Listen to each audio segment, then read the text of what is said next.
when you fall, you rise again. Mentally, you move and come. I'm a zero, I'm in feet, one pause in line. It's all about the journey. The journey.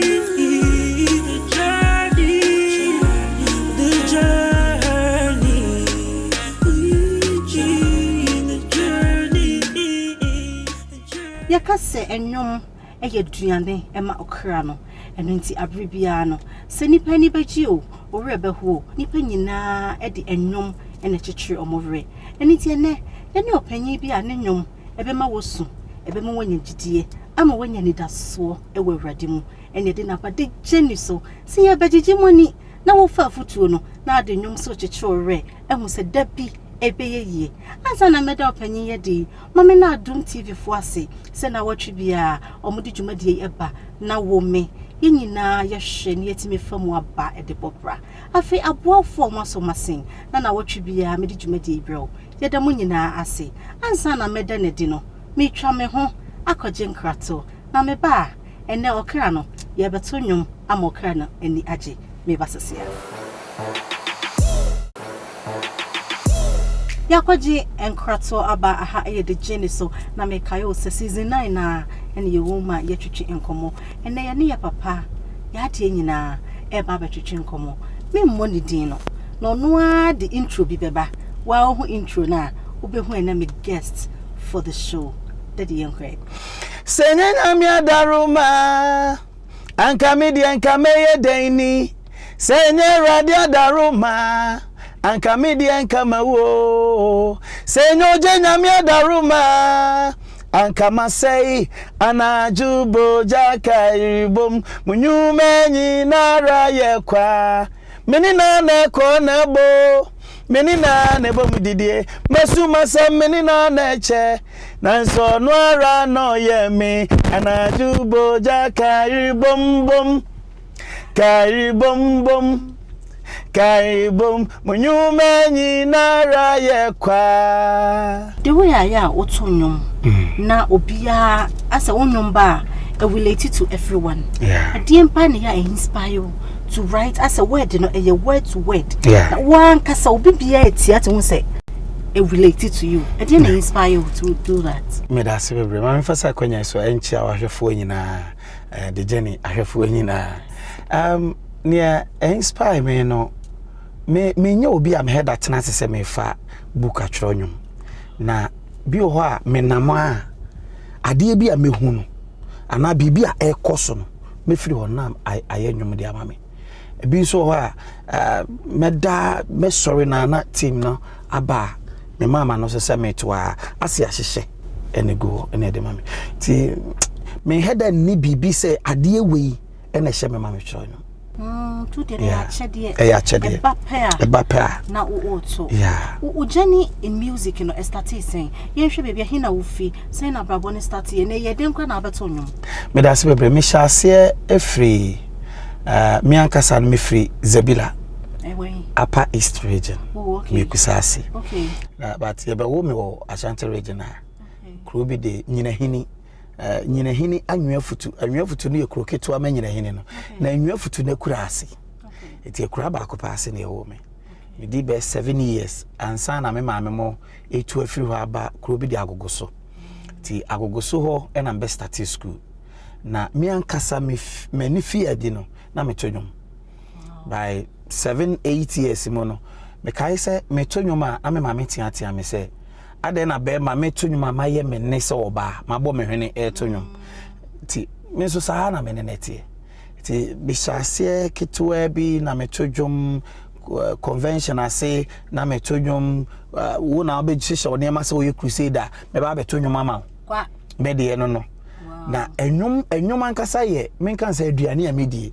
at that time na me so na nya gospel nko na meto baby I this speakers asi wo na so bi di tape kura asi wo obonwom no mesa je se ma mbetwe me de me kofi iti me pasa enwom bi a meto iti kakra sa na me start say me pese me come anim no time me wie JHS na we na be hu ana wo ye enwum to no wa chede na wo te kurase ade a ebe de na tume ti obi eka nti ebe si mitiri mu se ne e wo se me free ekura na se kope baabi a maduma chede ne betumi apie ti me madwen se mbesua mesin ti be di mesin no ene nya akwan de ba kumase benya baabi hye do prapra bi mu ena na me hye ti kakra na me start say beko studio ekura na se na me hye ni nyina no enwum be se mo na wa frɛ me se me meto nwuma meto ne me amachro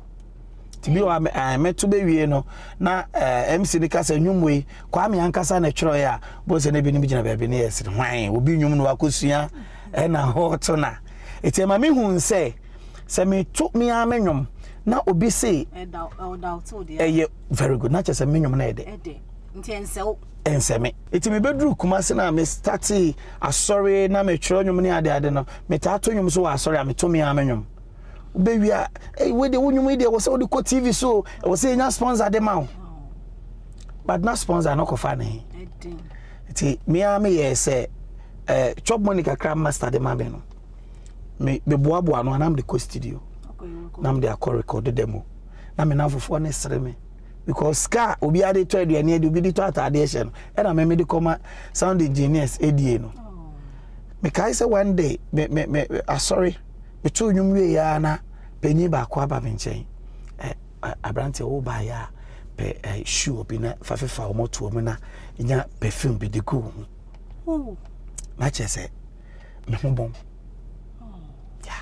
but sani oma we nyina muma baby go me hu say nipa but it's serious yeah eti but tem bia nso a me wura sorry dem na manko baby instrumental so na epeja nyum na manko a minya elder man sorry free platform be catch am say adint na to ho ma ade na say elder and to show on spirit am dapi be elder tim be catch us ko pebi but kakra mama mabama mu me first album am here no me tro ye me ye bibia wie no ye man bi be hu man bi be to ye wo convention ase a me to nwum wie na so person produce me e na ye de nwum ne koma no na ye demo e na o say okay munko studio na munko record e ko studio de bia me sorry na makwakwata na studio engineer ne ba wo mfi me over 6 months na minya binwura studio crime recording. One day na me bisa engineer ne say adenti na da bia o ma me twa kwan ba na wonya adwuma na ma me sabre cancer so oni Ghana o UK no ka che me say adwuma wura no o man is ka bia say on fan record me on kan o man even o man order so on record me wa say sika e de command no wadi wa man engineer ni bi ono so ye musician a o wodin enti afi papa ne frɛ from nipa na o ma me ko studio no so to UK or frɛ from UK say adwuma na eduru say ya me hu ne me ka che no ne odi na maka che say ne frɛ ne odi ja no me ko kan ya ka se menye very good ikoduru ba bi no na afi papa ne be hu say ne brother and this kind of man no wadi no o yes ye nkoche no and I'm say musician public figures are they mean to me enche no sabre na mapon me ho foforo me first contractor me ko nyaaye ye no me nya 600 Ghana cedis na me to me the high that sabre so na me da ensuo to a me sorry gina ma ensuo ne ti na one day kra me da wa na dwonsu kase ato a me sorry akodwo so be na esi from say ensuo ayiri abeto me na me dem on ma hyehyɛ blogs a etata so be 6 ti me koda me huri na matena so na mada enso menya sa SK no awoso ko handan ena me de koma Giovanni the man engineer ni se ko bookings na enko ye adwuma no sister ye adwuma no wie ye me frɛ papa no se ofa ne se ni sika ne frato time a orehwe se nko be ye adwuma no ya nya adwuma na ama ti wonya adwuma ne bi ti 600 Ghana no so that time no so asanhye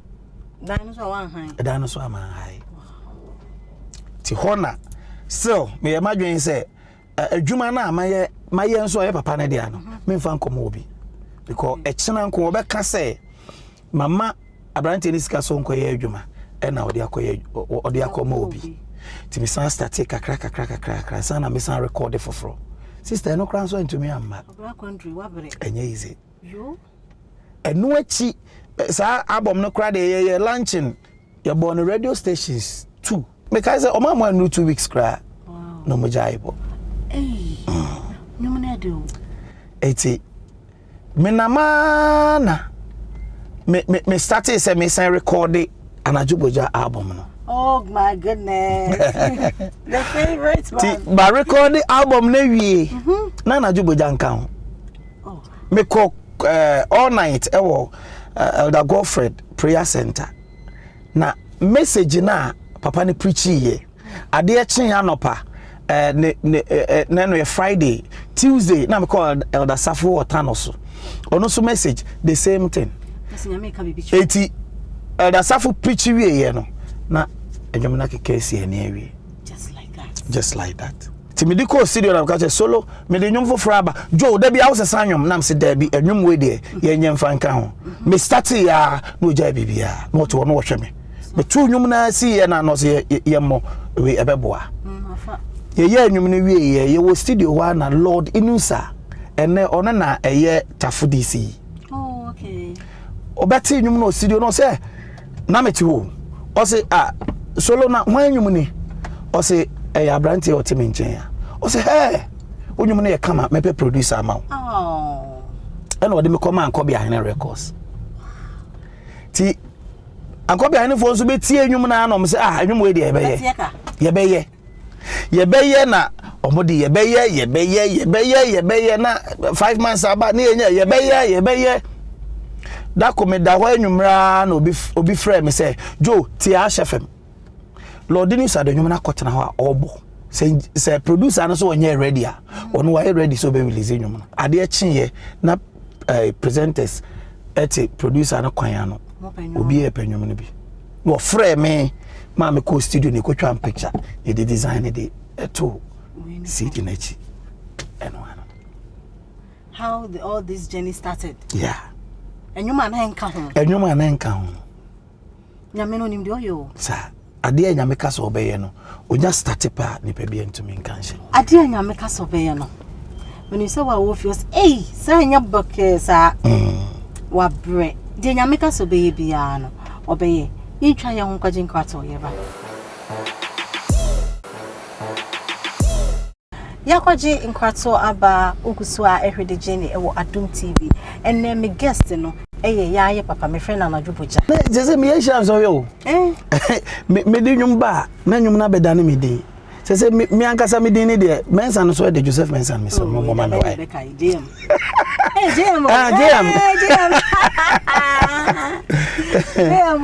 JM pa o start enwum na ye be hu a wo sign ye movies. Yeah. E ye den na oba into music a wo sign call to movies. Me da se bebre abna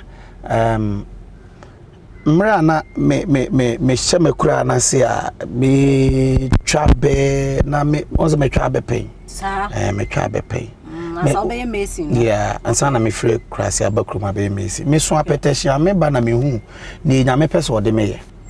Me hu ni say ni so ade but at that time na me so ntira me nim say sa na ani so ade hu no na tie me so nsa eba no e na me hu say yesi giant TV sabre no kra no me hu bi da ba me hu say TV kese na nipa bebre gina ase na me kodru o say me kohwe bi no bra me ana na me hu o TV ne so. Wow. The next day me sign free afuomu basa no baby am bedru ye ni so dey no kate why na start say free timide na Ajuboja ba no sister anwom ne be hia nso hwe ufa baby ya ese akuti anwom say even convention ase kra no and sorry baby ho kra no mo invite me program. Yeah.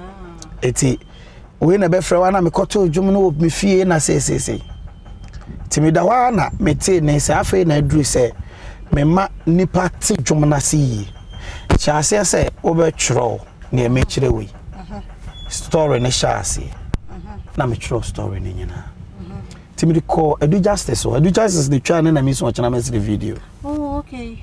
Timiko na mse breadu sei na mehu na ade amachuro di already ano so jo a movie na opese ye dia me ba ne Jones ageman enti ma me fa wo ma no e ho na movie adwuma no so start free ye hwe adwuma mu ye ya wo ye music wo san ye movie na ya wonya bre a utimi ehwe abusua me da se bebre me de me start here na kra me ye ntutu ye wo fie okay because me when say ebia asemesi na benamfofo nkoja me a ebedu fie na popra obinya ba bi nkoda nti no ebo modern enwum tuo no kakra ye nya ye nyina itumi di koye because 4 bedrooms ema me ne me papa omotim ewo nyina hini and enu achi no so ye ntoto ye fa aware ho mbe ware how was the journey? I didn't see what divorce. Yeah. How was the journey? Abena a ensem bebre, but men can say I have broken hearts.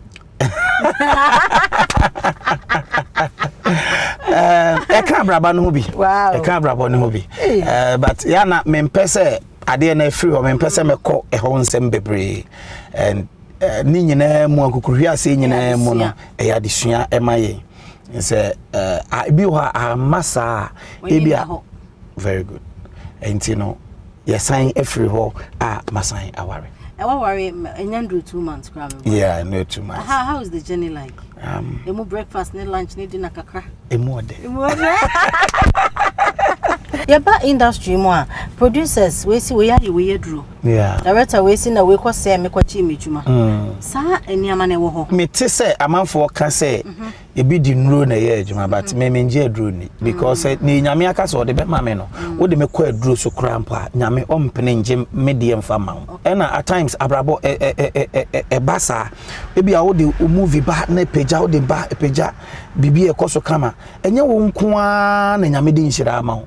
Nyame nhira na ntebo kroso eti etene free so kakra bia wan hwe ya wo beka so bi na akoye obibi e bi nso ananya obi ya but ne hia ne se wo do ho beto nyame so ene ntintwitwa e wo ho but ye problem ne se ye kasa dodo kambeka kura ade no bi kura na me producer etumi ba se me frɛ director na me de madwuma ato anim me hwe wo budget a de beba na ma frɛ obi foforo me hwe no so budget so you businessman be a businessman it is a who say me udi nkomo wa adwuma no ho wo ye no asemasi twa enkyere se wa betwitwa no ntia age adwuma baby o sika so na defy na am defy no mo to nwum ye se yetime tete mo techere maso mate sa asem no but kama ma hwehwe ase kampese me hu ba bi kura sa de no ma ya we na baby sa na o se minimo enti ne kan efiri hin na bai na me ka che odo wo mpagya ma ya se nipa do sanity so wo pagya wi na bo hu nipa etwa ho ahia no me kai se me ankasa me pagya